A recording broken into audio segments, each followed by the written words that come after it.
Baik, halo Najwa, terima kasih sudah datang hari ini. Bagaimana kabarnya Najwa? Ya lumayan cukup stres lah akhir-akhir ini. Ya, saya paham. Nah, hari ini Najwa kita akan pendekatan terapi atau yang disebut nama itu adalah Cognitive Behavioral Teknik Terapi atau namanya CBT. Najwa pernah dengar nggak sebelumnya? Nggak pernah dengar. Baik, gak apa-apa. Singkatnya itu, CBT itu tentang bagaimana pikiran, perasaan, dan perilaku kita saling berhubungan. Dan seringkali tuh cara kita berpikir tentang suatu situasi bisa mempengaruhi perasaan dan tindakan kita. Tujuan CBT ini, terapi ini adalah untuk membantu Najwa untuk mengidentifikasi, meminimalisir pola pikir yang tidak membantu dan menggantinya dengan yang lebih realistis dan positif. Baik, lanjut saja. Itu tadi adalah tujuan kita melakukan teknik CBT ini atau Cognitive Behavioral Therapy. Nah, Najwa, untuk memulai, bisakah Najwa ceritakan apa sebenarnya yang membuat Najwa stres akhir-akhir ini? Ya yang pertama karena tugas kuliah Bu. Habis itu ya saya kemarin barusan dapat nilai yang kurang memuaskan sih seujian saya. Baik, saya turut prihatin karena Najwa merasakan stres karena tugas-tugas dan nilai yang mungkin kurang memuaskan, itu pasti berat sekali. Nah, ketika Najwa nih memikirkan kegagalan atas nilai dan usaha yang Najwa dapatkan, setelah Najwa sudah bersikeras untuk belajar, pikiran apa yang muncul di benak Najwa tentang hal itu yang Najwa dapatkan? Ya setelah kejadian itu saya kayak merasa diri saya ini paling bodoh. Saya juga merasa kayak saya selalu gagal dalam semua hal gitu sih Bu. Baik, terus apa lagi biar sambil ibu catat nih apa aja? Ya, intinya saya merasa sedih aja gitu, kayak terus asa. Dan saya kayak kalau misalnya udah kayak gitu ya rasanya nggak punya harapan lagi sih, ya membangkitkan semangat tuh berat, motivasi juga menurun. Baik, itu tadi adalah yang Najwa rasakan. Oke, itu yang namanya kita sebut tadi pikiran otomatis. Pikiran-pikiran itu yang Najwa bilang tadi itu muncul dengan cepat dan seringkali itu Najwa atau kita langsung percaya begitu saja tanpa mempertanyakan. Sekarang ketika pikiran-pikiran itu muncul, bagaimana perasaan Najwa? Ya kurang lebih gitu lah Bu. Pokoknya merasa kayak semuanya udah lelah, belum dimulai juga udah nyerah, putus asa, nggak punya motivasi gitu. Dan bagaimana perasaan itu bisa mempengaruhi Najwa tentang apa yang Najwa ingin lakukan atau apa yang akan Najwa lakukan setelahnya? Rasanya habis itu kayak hopeless, pasrah gitu. Terus juga rasanya kayak ya gak punya ekspektasi terlalu tinggi untuk hasil akhirnya nanti. Pokoknya dikerjakan aja gitu. Baik, mari kita lihat setelah Ibu catat tadi yang setelah Najwa katakan beberapa poin-poin yang Najwa pikirkan setelah mendapatkan perasaan itu.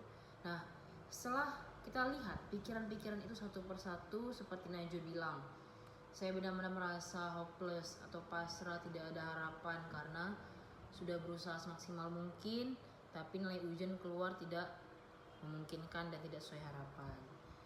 Dan apa buktinya sebenarnya bahwasannya Anda tuh benar-benar pasrah atau hopeless dan tidak ada harapan lagi untuk tes-tes dan tugas-tugas selanjutnya mungkin akan lebih baik mungkin? Ya mungkin nggak ada bukti yang terlalu konkret gitu sih. Kalau saya tuh mungkin gagal dalam semua hal. Saya mungkin pernah berhasil di beberapa bidang, tapi yang tidak terlalu sering, tapi mungkin saya mahir di dalamnya. Benar sekali Najwa. Kadang kita tidak bisa berpikir bahwasannya setiap kegagalan yang kita dapatkan sekali itu bisa memberikan respon pasrah atau hopeless, karena kita tidak tahu di depan sana kita juga akan melakukan tes yang sama dan belum tahu hasilnya gimana. Nah, jadi apakah satu kegagalan atau hopeless dan pasrah tadi itu benar-benar menentukan seluruh masa depan dan tugas-tugas Najwa nantinya bakal sama seperti yang Najwa dapatkan sekarang? Mungkin jelek. Ya kalau dipikir-pikir gak juga. Justru banyak orang sukses yang dia belajar dari kesalahannya sehingga membuat dia memiliki pengalaman yang lebih bagus ke depannya. Baik, benar sekali Najwa. Jadi yang terakhir nih ya, sampai pula di akhir terapis kita tentang CBT, benar. Jadi semua orang itu belum tentu sukses karena hasil tesnya pada semester ini contohnya ya, memuaskan atau baik, tinggi. Dan belum tentu juga orang yang melakukan tes dan belajar semaksimal mungkin namun hasil tesnya tidak sesuai ekspektasi dan diharapkan, itu belum tentu karirnya berhenti sampai di situ. Itu asumsi saya.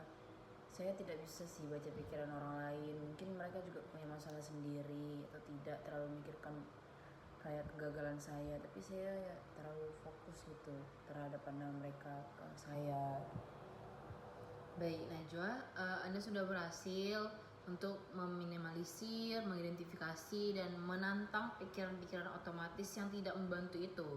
Nah sekarang, kalau kita ubah pikiran-pikiran tersebut menjadi sesuatu yang lebih realistis dan membantu, bagaimana kira-kira bunyinya?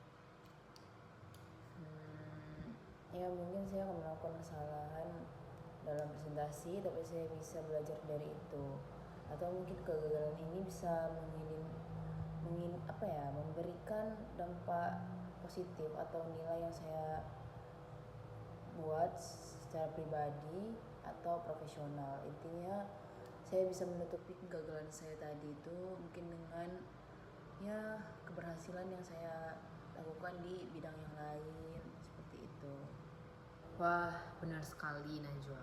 Itu tadi adalah pikiran alternatif yang jauh lebih konstruktif. Nah sekarang jika Anda atau Najwa memegang pikiran-pikiran baru tadi, bagaimana perasaan Najwa sekarang?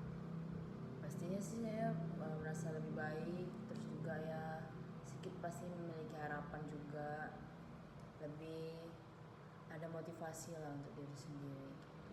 Nah setelah Najwa merasa lebih baik, memiliki harapan-harapan untuk kedepannya, itu kira-kira apa yang Najwa ingin lakukan untuk selanjutnya tentang pekerjaan Najwa, tentang tugas-tugas kuliah Najwa yang mungkin tadi hampir mengecewakan Najwa?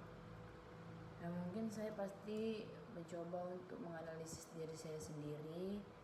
Saya bisa down itu karena apa yang salah dari dalam diri saya cari tahu kekurangan saya di mana, ya saya cari juga solusinya bagaimana biar bisa itu tidak terus terjadi. Ya mungkin sedikit banyaknya saya bisa lah menanganinya walaupun saya tidak bisa menutupinya gitu. Benar, itu tadi adalah langkah yang Najwa katakan sangat baik. Nah Najwa ingat, proses ini membutuhkan latihan. Tiap kali Najwa memiliki pikiran negatif muncul secara tiba-tiba, coba identifikasi, tantang, dan ganti dengan pikiran yang lebih realistis. Itu bisa membantu Najwa untuk mengubah perasaan dan perilaku Najwa. Oh gitu, terima kasih banyak Bu solusinya. Baik, sama-sama. Kita akan lanjutkan sesi ini di pertemuan berikutnya ya Najwa. Tetap semangat. Baik, terima kasih. Itu tadi adalah tahap-tahap dan tutorial cara melakukan terapis namanya kognitif behavioral therapy. Saya tutup.